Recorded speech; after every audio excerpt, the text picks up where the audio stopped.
Hey, everybody. Welcome to another episode of the Pull Up Trey podcast, the podcast wherein Trey, my dear friend, he pulls up. Welcome, Trevon, to the two-game win streak podcast. The podcast is on a two-game win streak as well. We were here after the Nets game. We're here after the Celtics game, after the Warriors game. The Raptors have incorporated a little bit better basketball into themselves lately. How do you feel about the team?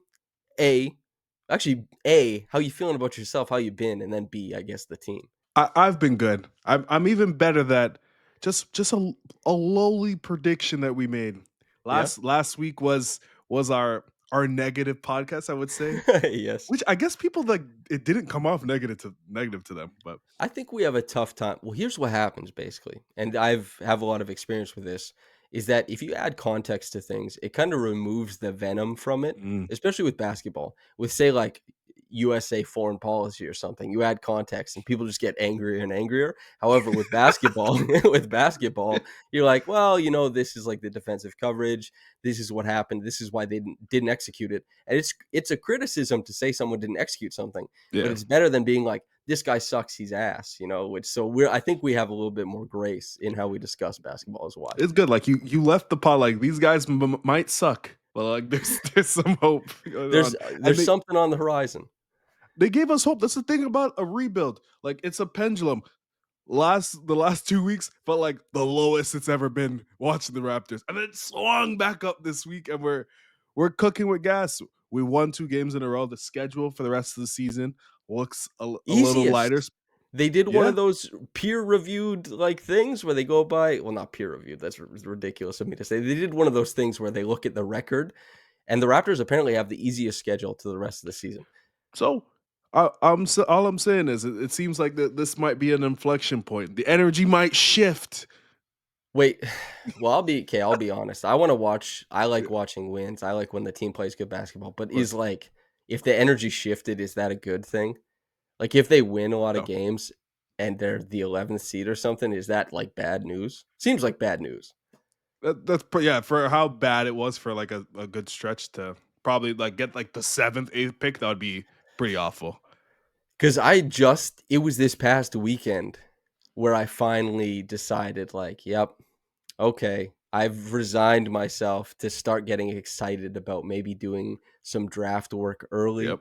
because I was thinking about it and I was like, man, a top like 3 pick, maybe a top 2 pick, that's something to be really excited about. There was Mhm. like when the Raptors Republic threw that draft party for the 13th pick, we had like a packed bar for a top 3. People would be so excited for that. It's a very exciting thing for like maybe it's not Andrea Bargnani this time, but could you imagine like Harper or Oh, Flag comes north? That'd be something else, man. I Something I else. was Wait, go ahead. I was literally at that inflection point too. I was like, Yes. I'm Nabil, our good friend Nabil's like sending us clips. I'm like, all right, uh, let me start looking at Duke's big man. We need a guy that can guard the perimeter out a little bit. And then they won, so no more draft takes. The draft takes are Giving it to delayed everyone. 1 week. They get 1 week because what happened last time when they won? We celebrated, we're like, hey, IQ's back. They played some good basketball, and then they sucked. They were really Yeah. bad. And then we did the negative podcast, and now we're here. In your own life, you made progress with your ankle. Yes. Good. All the gentlemen in our lovely group, we went rock climbing. It was really good. First little hurdle through injury watch. Got You to landed push. on it. It felt very brave. I'll let you know I because you jumped I don't off. either like I think it's just like being dumb. Just like like your dog, he just like you ask your dog not to do something and they just like instinctually run into the wall, bump into something.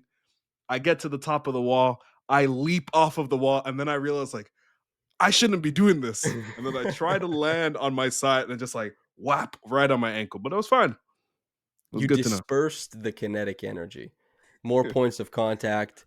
It's displaced over more surface area. Real kinesiology talk for anybody who wants to know. But yes, that was a ton of fun. Yeah. Hopefully you get to come tomorrow between Mhm. myself, Josh, and like let's talk about this Raptors game. Basically, we've been beating around the bush. Yes, they won. They beat the Celtics. They beat the Warriors. It's a 2-game win streak. Not only did we get the tail end of the improbable Chris Boucher performances, which just kept stacking on top of one another. It was like great game, great game, great game, great game. But Scottie, I thought, was tremendous to start the game against the Warriors, struggled late. And against Mhm. the Celtics, I think that he not only set the tone, but closed it out. That was really something that was fun to see. Gradey had a fun, like the defense is still a big problem, but he had a really Yeah. fun game. Offensively, maybe one of his better playmaking games this season. RJ was quietly efficient. He provided the driving punch that the Raptors needed. Their defense was significantly better. Davion Mitchell factored into that. The big takeaways, is there anything you want to zoom in from this Raptors Celtics game? I Scotty, just his Yeah. process. You're seeing in the last part the growth that we were asking for, like from those spots that he's going towards, and actually like displaying them in real time. It's like the beauty of seeing a young team and seeing a rebuild. Majority of his shots, he isn't looking to put the ball on the floor. He isn't looking to play make out of those spots.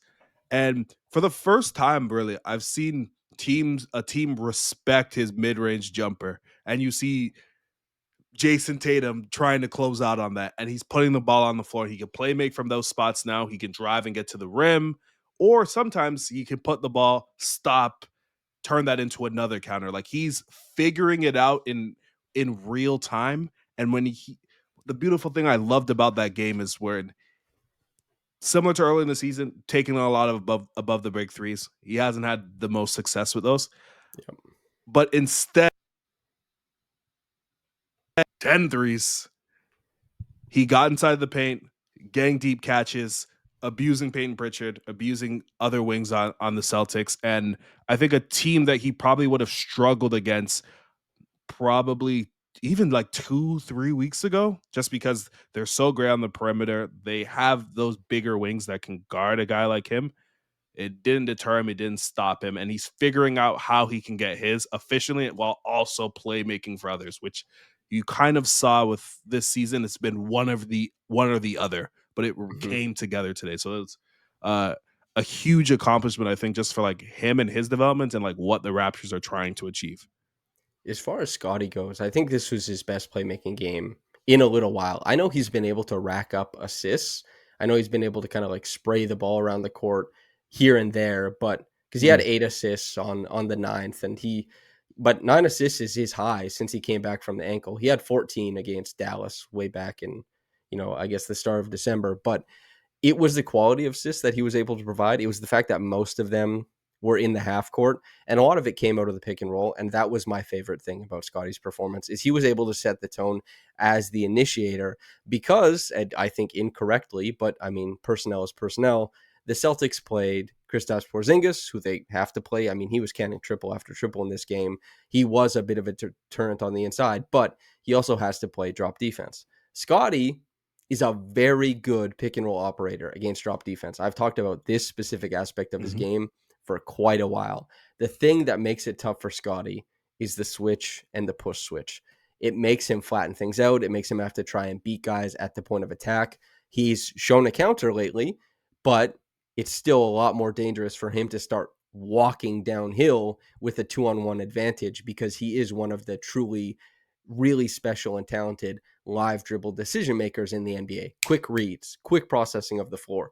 The first possession, he gets downhill and he makes that drop off pass to Jakob. He waited the perfect amount of time until Kristaps had to step up. Jakob gets a layup. The next time he comes down, they're still playing drop defense and lock and trail. And guess what? They have to bring more nail help this time. I believe it was Jaylen Brown. Where does the nail help come from? They stacked Gradey on the same side. Why? Because they know if the nail help comes, you can spray out to Gradey for three. That's exactly what happens. Scottie makes those reads in perfect time. And he was just able to, like, when you play lock and trail on Scottie, you're gifting him the lane. And the Raptors work very hard with certain screeners, with, getting the framework of an action set up with certain spacing to make sure that it's hard to help on Scottie. But if teams are just going to play lock and trail on him, the Raptors don't even have to work for him to get into the lane. He can just walk into it. And that's extremely dangerous for a guy like Scottie. And then, like, the overall floor game what I loved about this game and what didn't happen against Golden State and what he had trouble doing against Cleveland down the stretch and Detroit is that live dribble creation. Against the Celtics, he worked until he found like a guy like Hauser, turned the corner on him, Yep. finished at the rim. He hit the late pull. He hit the late, turn over his right shoulder, jumper, that turnaround. He was able to make it work down the stretch. And, the however many games there's been in this last handful, he has done a really great job of pacing the Raptors with like run stopping buckets and the ability to kind of Yep. like, work his way into the lane, get you a turnaround jumper. But he's still ending up with like, 23 points on 21 shots or like 21 points on 19 shots. And it's like, today he pieced together when you count for his playmaking, you count for the shot making, and the fact that like he had a bad night from three, which has been a common occurrence lately. Yeah. He was able to provide so much impact in this game, and he was quite strong defensively. Like when the Raptors played their best game defensively, he's going to be the biggest motivator. And while Davion was pretty great, I think Scottie was a cut above because that's the level of defender he is. Off ball, he is just able to muck up so much stuff. Any thoughts on pick and roll, defense, anything like that? Well, first off, the pass to Jakob Oh, yeah. I ran around the house a little bit, as much as I could at least.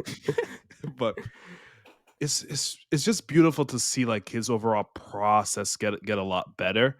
Mhm. Like in the pick and roll, you're seeing now that he's offering the ability to score while also threatening as a playmaker. I think one of the key issues the Raptors have is that their best archetype is like playmaking towards Yak. Scotty now has a array He's of things. 27 of 31, by the way, against the Celtics, Jakob, in their games this season. He's made 27 shots. He's missed 4. No wonder Joe Mazzulla thinks he's one of the best players in the league. Every time he sees this guy, he's just insane. His push shot, like it feels like it's like Rashawn Holmes like level of lore. It just doesn't feel like he ever misses. Yeah. But Rashawn had a few good years for sure. Scotty in the pick and roll, like his processing and like his actual like pace Yep. within the pick and roll itself is improving. He wasn't getting sped up, even though the Celtics were showing multiple guys at him, and now he can pace, use his size, and navigate actually to the rim, which I don't think he was doing earlier. Before, typically, that would be him resetting, dribbling all the way back out, and then trying to race past another guy. I think it's a understanding of who he is as a player, what spots make the most sense for him. And now that he knows, or at least it appears that he knows that what spots on the floor he's actually trying to get towards, and the defense knows too, he's using that as a way to manipulate the defense, and that's accentuating his playmaking. So huge game, huge accomplishment. He's also been, because it wasn't just the initiating necessarily, but the fact that RJ comes away with 10 rebounds in this game, Yeah. Scottie comes away with 3, is a bit of an indication of what they want those guys to do in this game, not every game. But Scottie was trying to pick out guys, get down floor early, and try and Mm-hmm. create, post position, whether it was like kind of pinning Pritchard or Jaylen Brown under the basket or something like that, or any number of the lanky white guys that plays for the Celtics, trying to find an advantage down there. And while it didn't end up manifesting in too many opportunities, and some of that is RJ, like keep your head up a little bit more in the Yeah. open floor, but RJ was able to be a great, like he accompanied Scottie's start offensively really well. He finishes with 22 points, 10 rebounds, 8 assists, only 2 turnovers, 10 of 18 from the field, a ghastly 1 of 4 from the free throw line. And both he and Scottie, they combined for 2 of 10 from 3, but they were both huge positives. RJ really helped what Scottie was trying to do. Scottie really helped with what RJ was trying to do. And while they might not be a perfect fit defensively, there is some harmony on Yeah. offense there. And like really a credit to RJ. He had that one like 15 assist game versus the Celtics. And if that was a triple double, if I'm remembering correctly, like 25 points, 15 assists, maybe 10 or 11 rebounds. He's been able to like charge in and make plays against this team. And then working off of all of it, Jakob, Davion, Gradey. I do want to talk about Gradey and then Davion. Gradey with no cheap assists in this game. Yep. I think there was one game this season where he finished with 6, but it was like the ball gets swung, it's a shovel pass. But it seemed like all of his assists in this game where he had to put a couple dribbles down, get into the teeth of the defense, and make a live dribble read, which has not been a super big strength of his this Mhm. season, has not been a super big strength of his as a Raptor, but was a major plus for him at Kansas, is an expectation of his development here. And to quote Darko, he thinks that, well, not roughly, thinks that Gradey, the most underappreciated or underrated aspect of his game, is the playmaking. You loved Gradey coming out of college. I'll let you speak to the playmaking a little bit.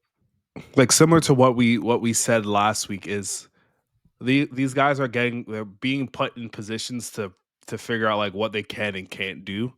And similar to Scottie, um, we've seen Grady every time he gets a closeout, he's punching and he's going straight to the rim and throwing himself at the rim. Sometimes like to the detriment of him and the overall structure of the offense, trying to score. And he's had a stretch of games where that his rim percentage has gone down and he's just been overall less effective. But tonight he punched through gaps. He was able to slip the ball to a few guys and realize the other guys who are coming downhill weak side and able to flip the ball over. He creates so much movement and rotation because of his level of shooting that's still getting respected at the highest level. He puts the ball on the floor and can be such a threat as a passer if he realizes it. And tonight he did a lot of those things and got the Raptors a lot of easy looks. They're a team that doesn't get a lot of easy looks because of their their lack of dribbling across the team. He's when he's playing well, he's usually one of the large reasons why the Raptors offense is like humming, Mm-hmm. just because he offers the shooting. If he offers playmaking as well from that standpoint, that's a guy like Ochai who's been one of the better play finishers on the team. He gets it going. They get a lot more baskets that way. They can get in transition also. So I think it's just the pendulum swinging our way this time, and things are going well. Um, with Grady, I think we're going to see that uptick with the mid range probably even out and get better over time. He hit a few of those as well, so Mm-hmm. it's just all coming together. Like we beat the best team in the league, second best team in the league, I guess. Third, fourth, Ugh, fifth. tomato, To the tomato. to the Grady point, over the last 7 games, he's shooting like 34% from the field and Yeah, like 35% from three. That means his 2 point percentage is around 30% over this yeah. stretch. He is dog tired, as you mentioned, sometimes to the detriment of the team throwing himself at the rim. And we discussed this earlier in the season that he is looking past playmaking opportunities for difficult shots. And when it was 18 points a game on 58% true shooting and everything was kind of dropping in, you just say like, a bird in the hand, it's fine. You don't want to you don't turn your nose Yeah. up at it. He's scoring, he's trying things out. The playmaking reads will come later because we think he's capable of it. Tonight he showed that. He didn't force too much on the inside. He still only shot 4 of 9. He was only 2 of 6 from 3, and he got pinned on that one layup, like big time pinned. And it's just about recognizing when you have space because teams make him play in a rush. They chase him aggressively. They run him off the line. They run out to him when he has the ball. They press him. Like his game Mm, is going quickly. He needs to make yeah. good decisions. And without a super strong dribble and without a dominating frame, he's constantly trying to have to find open spaces for himself to play make and score from. And I think he found a sweeter spot in this game. That 34% over the last 7 games, that's tough. It's basically like 10 points per game on that. It's inefficient. It's been tough to justify. And he's played less minutes because of it. When I talked to Darko about this, I asked if, is this because he's tired? Is the season kind of catching up to him? Is this because he's not performing well? And he basically said it was like a bit of both, that it doesn't hurt to have to earn more minutes. It doesn't hurt to get more rest. And they accomplish both when they move him from roughly, let's say, 32 minutes per game down to something like 23, 24, which has been the case in these past few games. Defensively, I thought he hung in there better than he has lately. However, that is on the Gradey scale, so Yeah. still not strong. And at the end of the game, it became apparent that Boston was trying to identify him and get loose. And they did shake loose for, I think, 6 points on Gradey. 6 points doesn't sound like a ton, but in a short stretch on one guy, that's what the Raptors did to Steph Curry when they were able to beat the Warriors. It's just like identify him and make, them pay. As far as a guy who has made teams pay, coming into tonight and like just God insane. The 4 games coming into this game in 18 minutes per game, Chris Boucher was averaging 16 points, nearly 6 rebounds, 1 stock on 76% from the field, 70% from 3. What I mean, we have gotten to watch. We've seen a lot of fun Chris Boucher performances. If you're a Mhm. Raptors fan, a Raptors analyst, whatever your relationship is, you watch the games, you've seen it this year, even last year. This is his best run in some time. How does it feel to watch the last bastion of the Raptors championship team able to do something like this? I'm calling it the like Kobe Boucher run because he's shooting with no conscience. It's off of tons of movement and it's confidence. Like he's walking off like he's a superstar when he's taking these shots. Like the Warriors game, He does probably like like that, today is man. my favorite game of the season. Just every basket that he hit was enormous. Every three that he hit, you see it go up in the air. And you're like, he can't hit another one. And it, it when it ever like the Warriors look like they said he can't hit another one. And it just goes to show like if with like Barbie or Quickly hasn't played, sadly, but if you can get one or two role players to play above what they are, or just provide some veteran impact that the Raptors have been hoping across the board, they're extremely more competitive. There's another outlet that they can go towards additional shooting. Scottie down the stretch wasn't that effective, but because they had Boucher and his shooting, it and he was able to help that. Whereas like earlier in the season, if RJ or Scottie aren't able to execute late in games, they're losing those games. That's probably one of the first clutch games they've won in months, Yeah. which is awesome to see. It's when you look at the Raptors on-offs, they're big minutes winners. Like the guys who are positive. They win more minutes when they're on than they're off. Yeah. Is Jakob, Gradey, Chris, and then a little bit lower, Davion. And now some of this obviously is that like Jakob is a big motivator. There's nobody else on the roster who replicates what he does. There's going to be a big dip when he doesn't play. Gradey, a lot of his minutes have been tied to, Jakob. And when RJ and Scotty are back, to them. Chris, I just pat Chris on the back. Like, I think you're motivating your minutes, brother. There's no piggybacking going Yeah. on here. He's been insane. And Davion is because similarly to Jakob, nobody on this roster imitates or provides like anything close to what Davion does at the point of attack. And as we talked about last episode, where we addressed the Raptors' shortcomings, their scheme, and who is, in a decent position to enact that scheme, to excel in it, it's a scheme built to enhance what Davion Mitchell provides as a defender. So the Raptors, it's not that Davion is one of the better point of attack defenders in the whole league, but Davion is far from the fourth best player on this roster. However, he's having such a positive impact because the scheme is ready made for him to step into and affect change. He did so greatly against the Warriors. He did so greatly against the Celtics.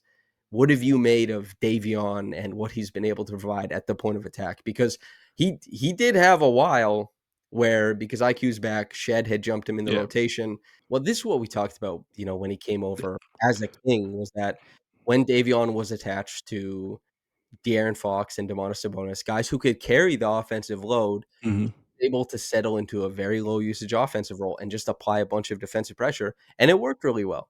The thing that the Kings didn't want was they were like, well, we don't want to always have our backup guard attached to our point guard. So they thought, probably some degree, what the Raptors have been thinking, like, well, he has to be attached to too many good players right now. He's not really commandeering a second unit.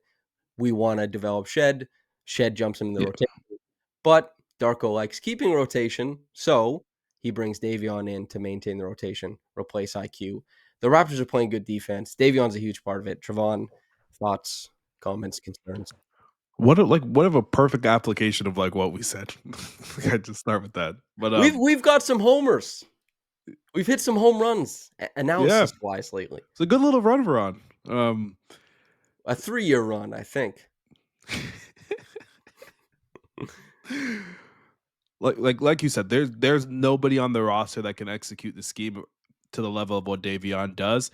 And I think what's really interesting, just because you haven't seen him play that many minutes in a minute, is how much it affects the backline and makes those guys more effective because he's able to keep guys on he's able to stay on guys' hip and force them downhill. He's coming with them.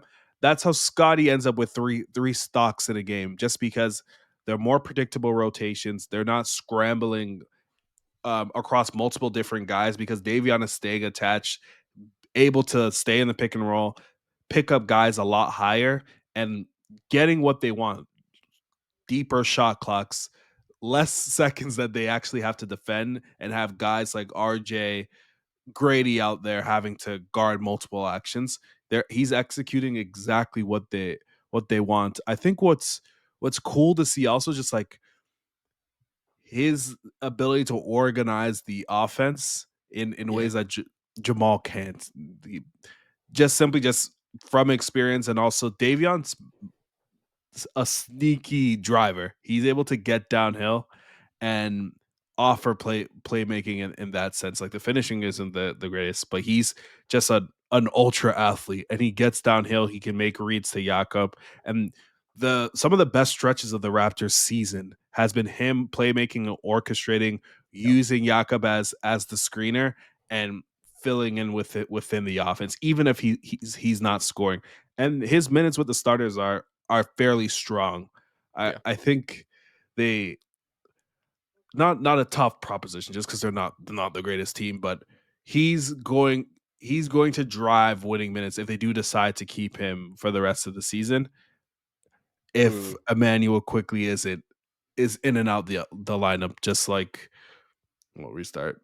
If IQ's in and out the lineup, like just with injuries, because his defense it puts such a rut in offenses because most guys and most teams aren't playing this style of defense. So I think it's really cool to see his playmaking, and I'm hoping, like with the Noah Board's touch on Jamal Shed, that he can also take some of those attributes that Davion has with more experience and more reps. yeah. It's the Davion stuff is interesting because you use the term drive winning. I don't know if it'll be like that heavy. Yeah. Like I think maybe winning might be like a little, and I know you don't mean it overwhelmingly like that. I Yeah. get what you mean. Um, I wonder where he sits in trade rumors. I wonder if there's a playoff team who wants kind of what Davion provided. Like maybe there's a deep playoff team that's like, oh, we can actually insulate you for like 8 minutes a game, and we know that you can turn on the point of attack defense for 8 minutes a game, and we will trade for that. You know, like that Yep. that's a real possibility. And maybe they hope he's passable from three when they play him, but they want the defense. Maybe that happens. The Raptors, I don't know what their plans will be for him going forward. Obviously, he's extension eligible, but an extension, you have to go high. The number goes higher. You don't sign for the minimum on extension. If Davion is probably going to be around like minimum 6 million, something like that, if he does sign a Yeah. contract next year. We'll see what happens. But for now, he's stepped in and provided stuff to the defense. And as you said, his how he orchestrates the offense can actually be, while not dynamic at all, can Yeah. be nice because Davion has no delusions of grandeur about his own shot making. So like when he goes into the paint and Scottie's corner crashing and they cover the corner crash, Davion will pull back so that the defenders fall him, then just dump it down to Scottie. Most players on the Raptors are not doing that. Yeah. And Davion is basically out there. He went 4 or 5 or sorry, he went 4 or 6 tonight, hit some threes, pass the ball around, 10 points. But really, what he's out there to do is to facilitate to Jakob and Scottie. Yeah. He was able to do it. That no frills style that he's able to bring is very comfortable in games like this, especially in a game where Scottie's able and RJ is able to take on the brunt of creation. Davion can kind of just check in and help out. That's been fun to watch. I mean, he was the plus minus high at plus 16. No shocker here. Chris was a plus 13. Scottie plus 11. Scottie's really, when you combine the defense and the overall floor play lately, he's really been driving a lot of winning minutes too. Pretty It's good. pretty good. The Raptors have coalesced. And as you said, some of that is the simplicity of veterans playing better. Yeah. Now, we got to talk about trading those guys. it's it is just kind of where the Raptors are at, right? Yeah. You look at this team, they're what now? 10 and 31, 41 games in. We have That's 10 wins now. half so on pace for 20. Keep in Oh, mind oh, what we thought it might be at the start of the season. Now, yeah. we didn't guess 20. I certainly didn't. We had not necessarily higher aspirations, but just like, I guess, expectations. Yeah. Because if they tanked, I was like, well, whatever. If they Yeah. won, I was like, well, whatever. Because if they won a bunch, I think it means that Scottie probably has hit that next level where he just drags teams. And if you have a star who drags teams, that means you have a guy that other players want to play with. You have a guy, Yeah. but like, it doesn't always manifest that early. Scottie, it's still only year 4. He hasn't even started getting like paid yet. Next year, he Mhm. gets the big, nearly 40 million contract. Next year, he'll have, a fancy high pick next to him. The Raptors, who knows what the teams look like, but jeez, it might look different at the end of this trade deadline. Has the Chris Boucher run of form? Has the Chris Boucher has the Chris Boucher awesome run of form softened your heart, the last member of the championship team, or are you like, oh, teams will trade more for this guy now? Like, where do you sit on this? And entering the season, Bruce Brown's shooting from January to February was one of the things I was watching out for the most. But we got that shooting stretch from Chris Boucher, so I'm going to take it. I think you got to sell high while you're still at. Salute him for all the years. I was at the Hershey Center when he was going crazy. Brought a title to the city. Brought another one with the main club, and nice little jumbotron session when he comes into town. I will also say Chris is enough of a live wire that he could fall out of any playoff rotation or he could get into any playoff rotation. Yeah, And I think Chris Boucher, as much as he loves Toronto, if they traded him to a contender, I think he would be gung ho about that. Let yeah, this 100%. guy get back to that big stage. He didn't really get to be a part of the Raptors championship run, not a whole bunch, obviously. Yeah. And he was part of another playoff run, but not one that went deep. A guy like that who can really catch fire in his hands as a shot maker and as a playmaker. Because against the Warriors, it wasn't just that he hit a three. It wasn't just that he made, a driving layup. It wasn't just that he hit a putback dunk on Scottie's miss. He blocked a 3-pointer in that stretch too, right? Like he Mhm. grabbed rebounds. He allowed them to close out possessions. He has weaknesses, but you're buying at the trade deadline for not giving up much. Chris Boucher represents a ton of upside for prospective teams. We're going to also, S wrote this tremendous article at raptorsrepublic.com. We're pulling trades from there for what it's worth. Go read that. We'll link it in the description. But what's your thoughts for Chris Boucher at the deadline?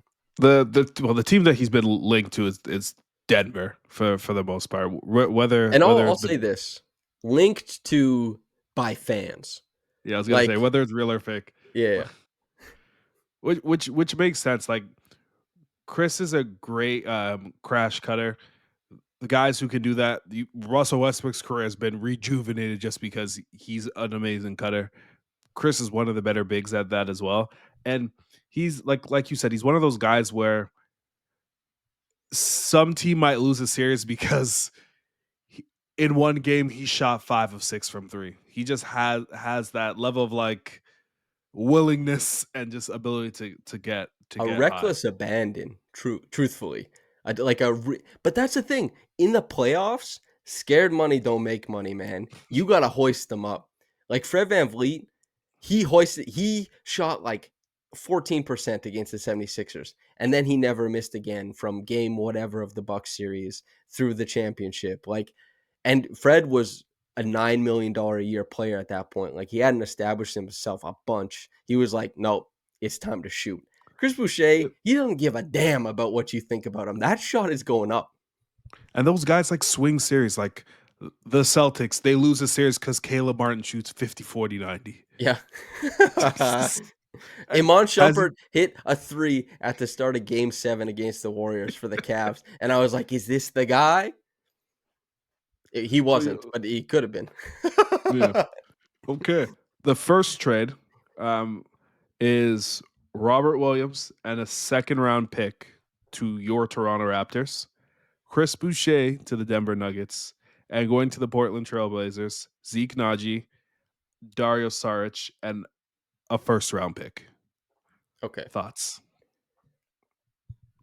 Robin Williams and a second rounder? Yes, coming to us. Whose second rounder is it? It is Denver's in 2028. That's a 4 years out, or like 3 years out. A 3 years out Yeah. second rounder for the Nuggets and Robert Williams. You like Robert Williams more than I do. Where do you stand on Robert Williams, future Raptor? Does that move anything? The tough part is like the injury stuff. Yeah. Like the concept of Robert Williams, he can execute a lot of the stuff the Raptors want. He's a fairly good passer. And rim running, see, he's been so injured. I don't even say it's rim running anymore. Well, But that's the thing too, is like, you're talking about a man and you just said the concept. You know what I mean? He's played, we'll give the stats. He's on day to day right now, but he's played 12 games this year, 16 and a half points. He's 72% finishing, nearly 7 points per 5 rebounds, 1.7 blocks in 16.5 minutes, almost a steal. His numbers are kind of nuts right now, dude. Actually, yeah. his per 36 is like 14 points, 11 boards, 5 stocks, and 2 assists on 70% shooting. So, how much do you buy into 16 minutes per game over 12 games? What does that mean to you?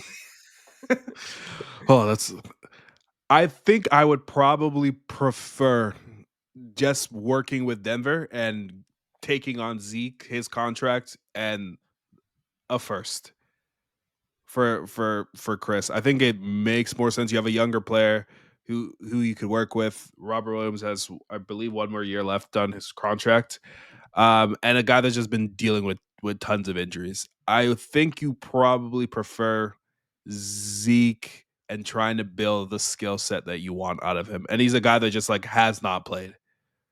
Have you watched any Trailblazers games this year? I've watched 2. I've lost like 2 or 3 for like Delano Oh, when yeah, when he and started guess playing. what? Robert Williams wasn't in either of the games that I watched. I haven't seen this guy in a while. So Yeah. this trade is a bit of a memory hole for me, man, because I really don't know. But I do like what you proposed. I think is a more fun trade, because the Raptors are in a position where they want to dream on guys. So let's get Mhm. the draft capital and let's dream on guys. That's just kind of what it's about. Mine, again, from S's article. The Raptors acquire Colin Sexton, Jordan Clarkson, and the Jazz acquire Emmanuel Quickley, a 2025 second from Portland. That's a pretty great second. And a 2028 second from Toronto. We hope that's a bad one. This was a trade via Foil on Twitter. S thinks the Raptors say no. How do you feel about Colin Sexton versus Emmanuel Quickley? Is that up in the air at all to you?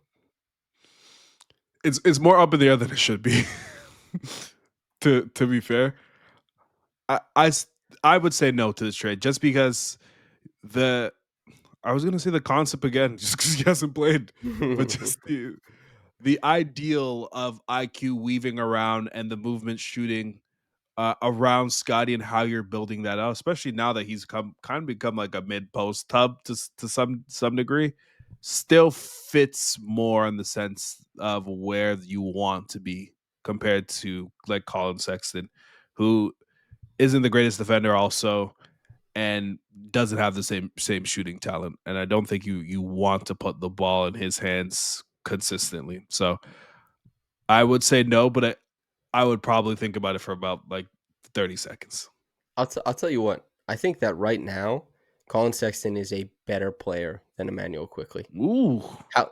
I don't think that's too crazy, to be quite honest. I think I'm higher than most people on Colin Sexton.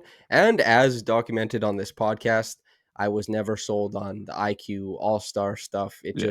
It's never been something I thought was in the cards. That doesn't mean IQ can't be a good player. And I mean that because what I'm going to say, from the Raptors' point of view, you don't do this trade either. As much Yeah. as Sexton, I think, is the better guard right now, Jordan Clarkson doesn't really factor into this. But Yeah. Sexton is on a contract for 1 year after this.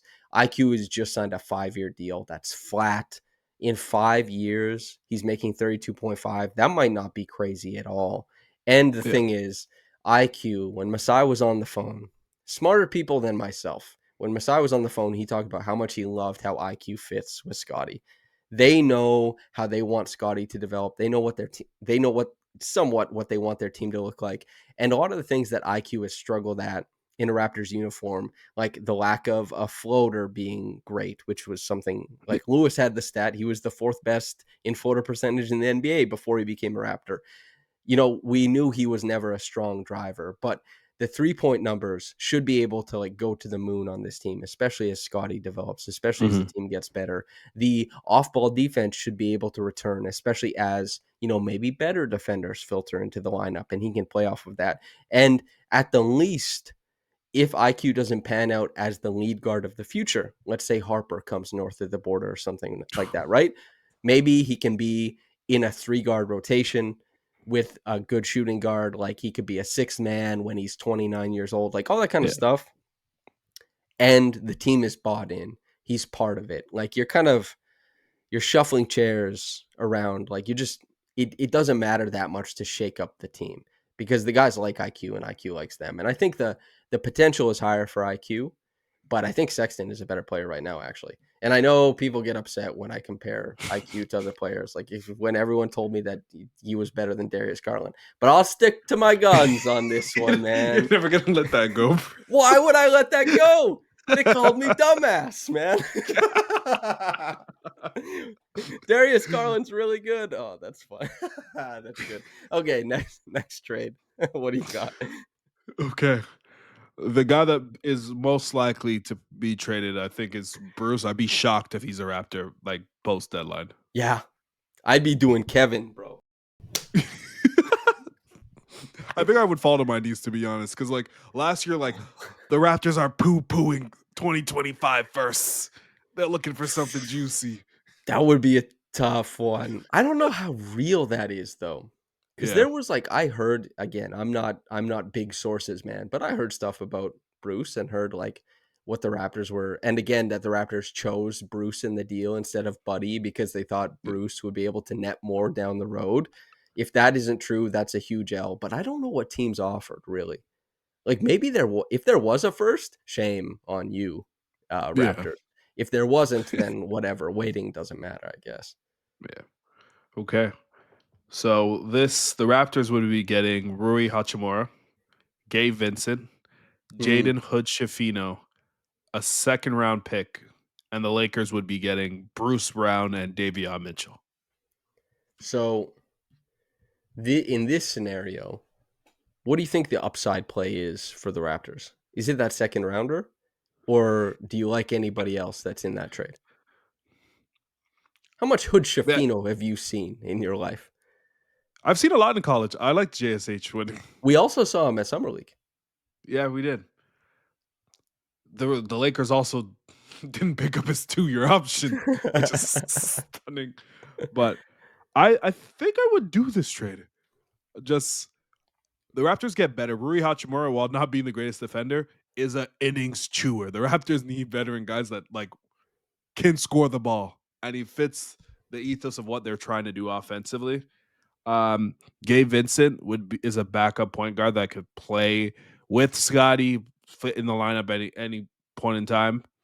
And you just see what you have with Shafino the rest of the season, while acquiring a second round pick. Like you are eating salary. Like Rui Hachimura has 2 more years at $18 million. But I think he's someone that like he could go on a stretch run now that he has more minutes, and if he was on the bench, he would be probably getting possessions for him, where he's flippable in a year or two. So I probably would do it. I don't know if the Lakers would though. He expires next year. Rui Oh, does. okay. So I do think similar to how Rui really benefits from playing next to LeBron. So I don't think we'd Yeah. see a big uptick in points or anything like that. But I think Scottie and Rui is a fairly good little pairing, especially since the Raptors haven't been getting 3-point shooting from that position anyway. Yeah. And Rui is given 2 years in a row. Like how many? I wonder how many since he joined the Lakers and LeBron started giving him like easy 3-pointers. He is. I guess he's taken, like 418 threes at 40%. That's pretty good. In his career, he's a 38% shooter. So like the top side action comes to him. There's maybe some upside there. And yeah, like a lot of the seals that the Raptors like to run with their wings and a lot of the off-ball screening stuff they do really fits in pretty easily. Also, I think like I just like Rui as a guy. Yeah. Black Samurai is kind of a crazy nickname though. That's what Basketball Reference has for him. Interesting. I get like he's Japanese. I get it, but it's still kind of wild if I'm being honest. Yeah, but then I think like okay, so Rui, but why do the Lakers want to? Do the Lakers want to get off Rui that bad? I don't think they want it that bad. Yeah. I don't think so either. They do want to like their defense is horrid. They have nobody at the point of attack. And Bruce Brown is the guy. Well, I guess Davion is coming over in the Yeah, you're deal. getting Davion in. Bruce had a couple possessions today. Are He had a you? couple. You're talking to me, dude, not Rob Pelinka. It's okay. I saw him ward off Jaylen Brown, and Jaylen Brown had to throw the ball out because Bruce Brown was in his vicinity. Okay. Yeah. All right. Hey. That did happen. Yeah. That's fine. Bruce can have good possessions. I'm totally okay with that. Yeah. Jaylen probably doesn't factor into this. Like Hoshifino doesn't factor into this. A second rounder, I guess that's what you want for Davion. I don't imagine the Raptors, because again, if the Raptors probably have no big designs on the Davion trade. If they can get a second rounder, then they probably feel like, oh, we got 3 second-round picks for Davion, because bringing him in, sending him out. And then also, Rui. I guess the Lakers probably view Rui as more neutral. I think that's a trade that could happen, but I don't think is likely, because no trade you come up with is likely. Yeah. Like, fans sit around and concoct like almost every single permutation of a trade, and still when the trade comes around, it's always the one that people didn't suggest. Like it always sneaks up on you to some degree. So that one does seem realistic, though. Do you think the Raptors are they winning more minutes post trade, or do you think it's neutral? Nah, they're winning neutral or less probably. Because again, like Davion is a massive part of the defense. Yeah. When it's going, and they win more minutes with Davion on the floor. You could find people who argue the context of it and try and analyze it down to like, no, he's being carried in every single thing. A guy can step in and do it exactly what he does. Half the season has come and gone, and they're still like winning minutes with Davion on the floor. That stuff does mean something. So, and I don't know if Rui would have the same effect, but Rui's a better player. And Bruce, if he decides to lock in, if he decides to lock in, I'm sure it's there. And I bet Bruce would. I like Bruce, okay? I tweeted out, I made a joke. I said, not so long ago, Bruce Brown was in a finals rotation. And someone quote tweeted it and added him and was like, look how they're talking about you, dog. And I was like, God damn you, dude. You bastard. I can't believe you did this. They But tried to goose you, bro. Yeah, you tried to goose me. But it was a little bit sassy. And you know what? If you make a joke like that, if Bruce sees it, and if I see him at the game, he's like, why are you talking shit? I'm going to have to be like, yeah, I'm sorry, man. I love the cowboy fits, though. I like Bruce. I hope wherever he goes, I hope wherever he goes that he has fun and he plays awesome basketball. Uh, what do you think about the idea that in the new CBA, trying to fit a trade in and taking back bad salary is not worth it? Just like let players leave, because that happens in the NFL. The Yeah. NFL is a big just let them leave. Same with Oh, yeah. baseball. But here's the thing.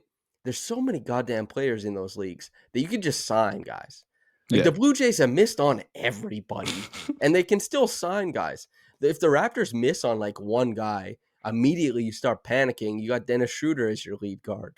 You know what I mean? Like that can happen so fast. Yeah. And in football, there's like a million guys to sign. Yeah. And the Uh, contracts aren't guaranteed either. I I think the Bad. Raptors That's like bad news, by the way. Hey, that is I'm awful. coming out on the other side of that. Bad. I'd like them to be guaranteed. Like the Raptors aren't a destination like for Yeah, like no top kidding. level free agents, so I don't think it matters. Yeah, that's true. Who are they? Because they got to overpay probably a little bit. I Yeah, mean, who's the even last? Kelly, this is his home, and I think he got overpaid on the extension, man.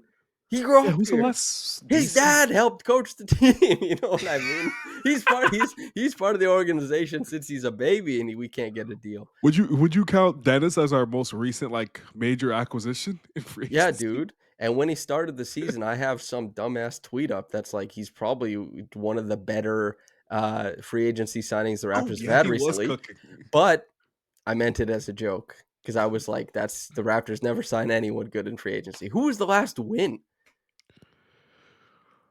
Yeah, rack your brain. You got to think. Hmm. Um, do we have anyone's is the better question. Yes, man. Like you're thinking about like Jared Solinger, Damari Yeah. Carroll, Yeah. goddamn. DeAndre Bembry gave me some good minutes. Oh, he was out of the league very quickly afterwards. Yeah. I like that. It was pretty funny that when the Raptors signed DeAndre Bembry, there was an Nekias Duncan tweet that everyone was like, "Oh shit, they got Yeah. somebody." Didn't end up being somebody, but when he would dunk, he would hang like Spider-Man off the rim. That was cool. But yeah, the Raptors free agents. Otto Porter was supposed to be a good one. Didn't pan Yeah. out. They've had good extensions. Yeah. That I first can't Fred think of a extension was great. The OG extension was a huge home run, but a free agent? yeah. Are we thinking about Anthony Parker, dude? Like, what's No, yeah, if you count the Euro guys, then yeah. Jorge Garbosa. yeah? You said that with a little bit too much pep. Like, if you if you count the Euro guys, then yeah. But like, you made it sound like we've been hitting home runs, dude. They made the playoffs. They won a division with Jorge Garbosa. That was like a big moment in my life. Well, okay, that's fine. But your life is small potatoes.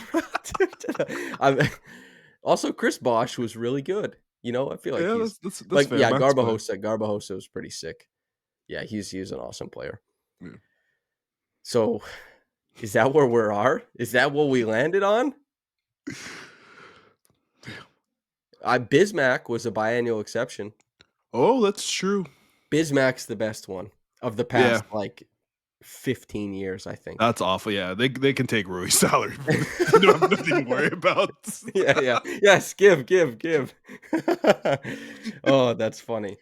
Yeah, I guess both teams could say yes to that. I could see it. And I don't think we're being homers either on that one.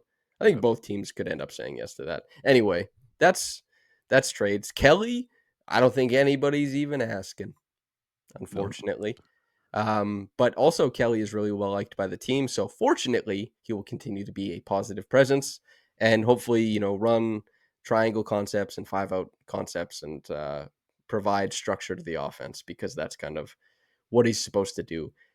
Anything else we need to talk about in this here podcast before we get out of here? Have we missed anything? I don't think we missed anything. I'm looking at the schedule. The next time that we speak, we might be saying, "Oh, the Raptors one of the hottest teams in the league." Well, Well, who are their that's all next I'm saying. games? Let me pull this up. Oh, okay, wait. We Oh, sorry, I play. have it. Milwaukee. Milwaukee's on Friday. They're probably losing that game. Orlando. Yeah. I mean, the zombie magic kicked our butts, so we'll see.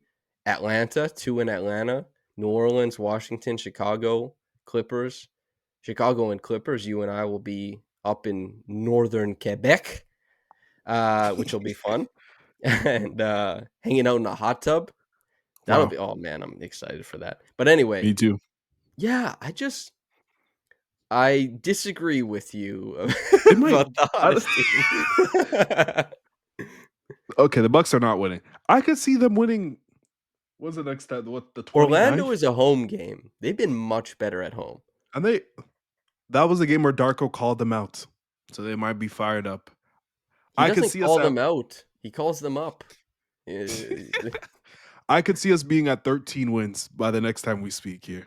This has been our problem, man. Like, everybody there's a couple people who said we were nitpicking the Raptors, after our last podcast. And I was like, how is that possibly We're true? so Because, desperate for wins. bro, we got one win after they lost 15 in a row. And we're like, we're so back, dude. They just kept on losing. They just kept on losing. The Raptors, they're at 10-31. You think 13? Wait, you think three wins in They the could, next week? Bro, are you high? I could see it. There's only 2 games until our next recording, which is No. There Milwaukee, is Orlando. Milwaukee, Orlando. Oh, I can't read. I thought the Pelicans and Hawks games are in between. They will not be a 13. But 12. 4-game winning streak. You were right I about guess the 2-game winning streak. why not? 4-game winning streak. All right. Trained Eye is Mhm. live. Okay. Let us know in the... I forgot to say like and subscribe. God damn it. Anyway, let us know in the comments. We're an hour in. We said we're going to talk for like 40 minutes tonight. Anyway. Every time. Yeah. Just too good of friends. Just chopping it up. Just yappers. Yeah, big time. Yeah, let us know in the comments if you think the Raptors will have a 4-game winning streak, please. Or if you think either one of us is a dumbass, just comment dumbass. I Yeah. really like those types Feel of free. comments. And any other predictions for this upcoming week? Grady's going north of 20 in one of these games. It's been a little while. That's a I think the prediction. Raptors are like due a 40 ball from somebody. Who is Yeah. going for, like, I know RJ has done it in a Raptors jersey. I think he had either 44 or 46. Who is doing it? Why not? I feel like Because you, Scotty's like, due on like this? Okay. an explosion. One of these games, he's gonna go 5 or 6 from 3. That's what I was thinking. Like, he's shooting 28, almost Yeah. 27% right now. He is shooting, like, yeah, it's just been rough, man. He hasn't even shot good on his unguarded threes. Yeah, he's probably Yeah. close to 28% now.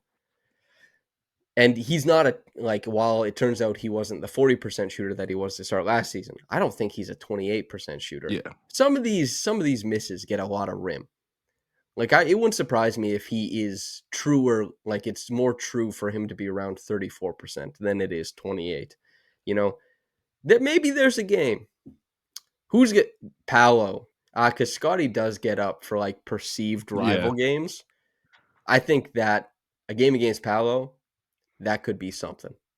Do you want to put that on the docket? A 40 ball Why against the not? Magic?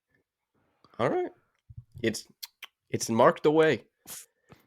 40 ball career high. We're gonna be 4-game shedding win tears streak, because bro. What the hell is the future you're living in? Is a good one. I want to live there it's too. utopia. Yeah.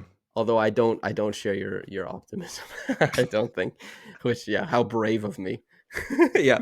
Yeah, actually I don't think they're gonna win 4 games in a row and Scottie's not scoring 40. What a brave guy.